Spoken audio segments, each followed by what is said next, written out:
اور اس کو پتہ ہے کس کو کیا دینا ہے اور اس کو وہ بہم پہنچا رہا ہے۔ انسان کو طرح طرح کے کھانے چاہیے، ایک کھانے سے یہ اکتا جاتا ہے۔ بھینس تو سویر شام دوپہر وہ چارہ ہی کھاتی ہے، کبھی اس نے کہا کہ کوئی ناشتہ تبدیل کر دو، سر جھکائے ہوئے وہ صبح بھی وہ کھا رہی ہوتی ہے، شام کو بھی وہ کھا رہی ہوتی ہے۔ لیکن انسان ہے وہ ایک چیز 2 دفعہ کھائے تو وہ کہتا ہے یہ تو صبح بھی لی تھی۔ سواد کری آئے جامع تغیر بھی ضروری ہے، کوئی رت ہو عمر بھر اچھی نہیں لگتی۔ اس کی طبیعت میں تنوع ہے، کبھی کہتا ہے کہ مجھے کھانے کے لیے میٹھا چاہیے، کبھی کہتا ہے مجھے نمکین چاہیے، کبھی کہتا ہے چٹکارے دار چاہیے، کبھی لحمیات کی آرزو ہوتی ہے، کبھی سبزیوں کی طرف اس کا دل مائل ہوتا ہے، کبھی کہتا ہے کہ نہیں آج میں نے یہ لینا ہے، آج میں نے وہ لینا ہے، اور میرے اللہ نے اس کے لیے سارے انتظام کر رکھے ہیں۔ اللہ اکبر۔ اور جس کو ایک چاہیے اس کو ایک ہی دے رہا ہے، اور جس کو جتنا چاہیے اس کو اتنا دے رہا ہے۔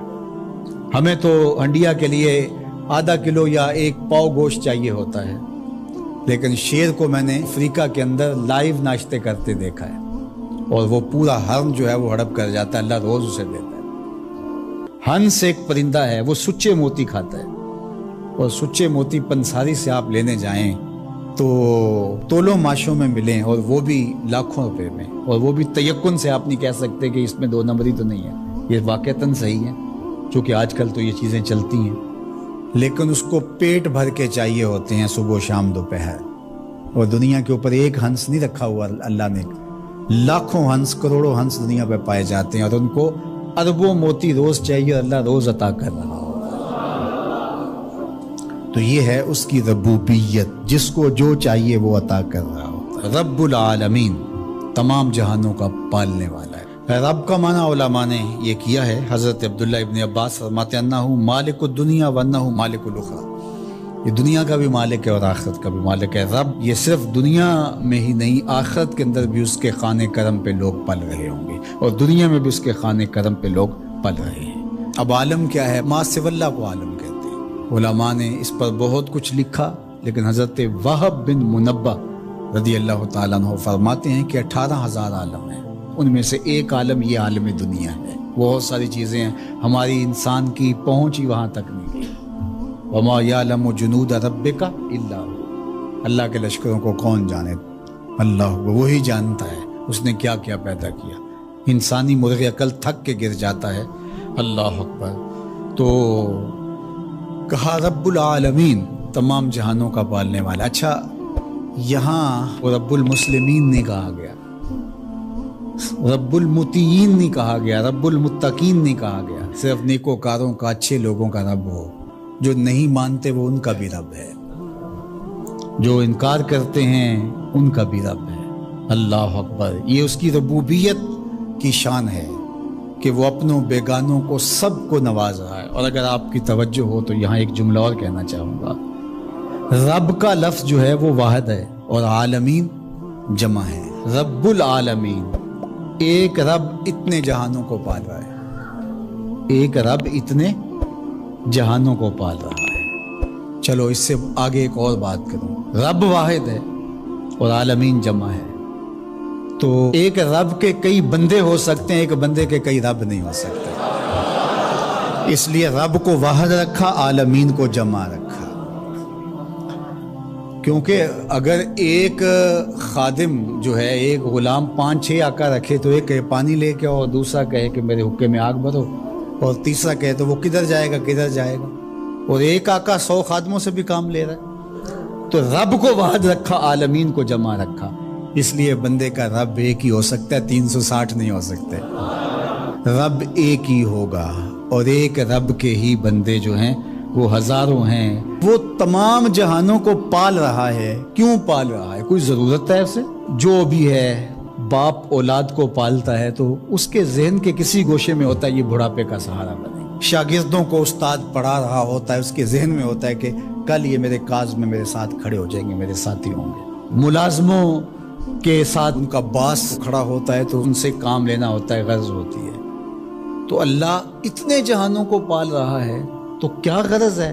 الرحمن الرحیم، محض رحمان ہے نا، اسے کوئی غرض نہیں، وہ رحمان ہے اور رحیم ہے، اور یوں ہی پال رہا ہے۔ جو نہیں مانتا اسے بھی پال رہا ہے، اور جو مان رہا ہے اسے بھی پال رہا ہے۔ اللہ اکبر، وہ رحمان ہوا، وہ رحیم ہوا۔ ایسا نہیں ہوا کہ ایک بلی کو بہت زیادہ خوراک دے دی گئی اور وہ پھول پھول کے ہاتھی جتنی ہو گئی، اور ایسا کبھی نہیں ہوا کہ ایک ہاتھی کو خوراک کم ملی اور وہ چوہے جتنی رہ گئی۔ جس کی جو فطری استعداد ازلی جو اس نے خود مقرر کی ہوئی ہے، اس کے مطابق اس کی گروتھ ہوتی ہے اور اس کے مطابق اس کی تربیت کرنا ہے۔ خلاصہ ہے پورے قرآن کا سورہ الفاتحہ، جو سارے مضامین ہیں پورے قرآن میں وہ سمٹ کے سورہ فاتحہ کے اندر آ گئے ہیں۔ تو اس کا آغاز اللہ کی حمد سے ہو رہا ہے۔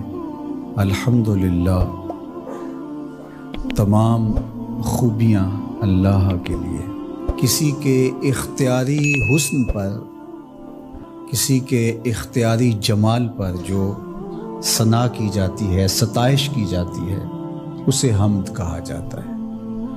کچھ خوبیاں اختیاری نہیں ہوتی، غیر اختیاری ہوتی۔ اگر کسی کا رنگ سفید ہے، نقوش تیکھے ہیں اور اس کی آنکھیں نرگسی ہیں، اس کے دیگر اعضاء کا توازن بڑا اچھا ہے، تو یہ اس کا اپنا کمال نہیں ہے۔ ایک شخص عالم ہے، اس نے پڑھا، محنت کی، آگے بڑھا، تو یہ اس نے محنت کر کے ایک چیز حاصل کی، تو اس کا وصف بیان کرنا اور اس پر ثنا کرنا یہ غیر اختیاری حسن نہیں ہے بلکہ اختیاری ہے۔ تو کمال وہ ہوتا ہے جو چیزیں اختیاری ہوں۔ تو اللہ جل شانہ کی حمد اس لیے کی جاتی ہے کہ اس کی چیزیں، اس کا حسن غیر اختیاری نہیں ہے، وہ اس کا اختیاری ہے۔ اللہ اکبر۔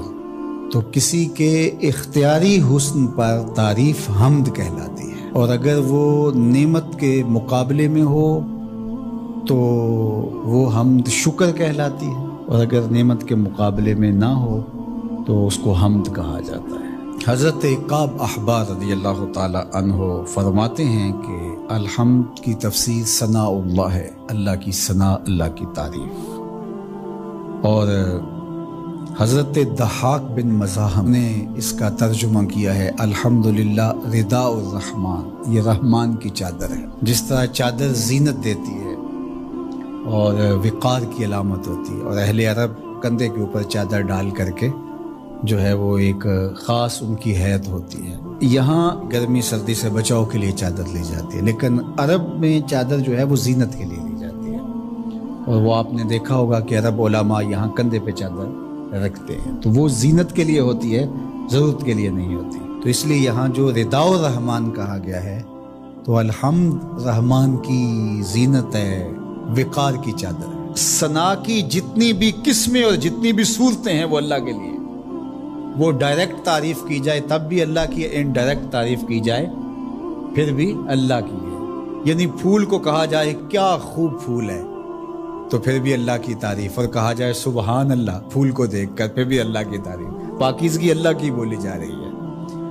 اور اگر اس کی درزوں کو، اس سے مہکتی نکلتی خوشبو کو، اس کے رنگوں کا جمال اور اس کی لطافت دیکھ کر کے کہ واہ کیا کھلا ہوا شگفتہ گلاب ہے، تو آپ گلاب کی تعریف کر رہے ہیں لیکن خالق گلاب کی تعریف کر رہے ہیں، یہ انڈائریکٹ تعریف۔ تو خوبی کی جتنی بھی صورتیں ہیں، چاہے وہ ڈائریکٹ ہو، چاہے وہ انڈائریکٹ ہو، چاہے وہ قولن ہو، رویتاً ہو، فعلاً ہو، جس طرح ہو، اللہ کے لیے ہے۔ اس کی تم کیوں خوبیاں بیان نہیں کرو گے؟ الحمدللہ رب العالمین، وہ تمام جہانوں کو پالنے والا۔